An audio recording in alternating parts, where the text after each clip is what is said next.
আপনারা জানেন আমরা বাংলাদেশ জাতীয়তাবাদী ছাত্রদল এবং বাংলাদেশ জাতীয়তাবাদী দল দীর্ঘ ১.৫ দশক ধরে এদেশের মানুষের ভোটের অধিকারের জন্য লড়াই করেছি। এই ভোটের অধিকার ফেরাতে আমাদের হাজার হাজার নেতাকর্মী গুম হয়েছে, খুন হয়েছে, শহীদ হয়েছে।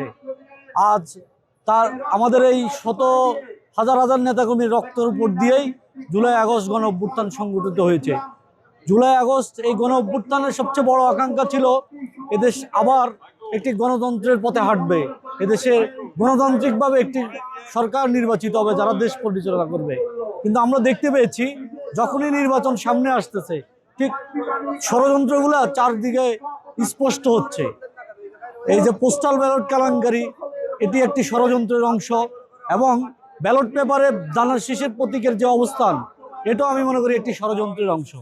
এবং আপনারা দেখতে পেয়েছেন কিছুদিন আগে নির্বাচন কমিশন জাতীয় নির্বাচনের আগে কোনো স্বায়ত্তশাসিত প্রতিষ্ঠান, সরকারি প্রতিষ্ঠানের নির্বাচন করতে নিষেধ করেছে, কিন্তু সেই নিয়মের ব্যত্যয় ঘটিয়ে জামাত শিবিরের কথায় তারা আবার সেটার অনুমতি দিয়েছে শাহজালাল বিজ্ঞান ও প্রযুক্তি বিশ্ববিদ্যালয়, যেটা নির্বাচন আইনের স্পষ্টত লঙ্ঘন।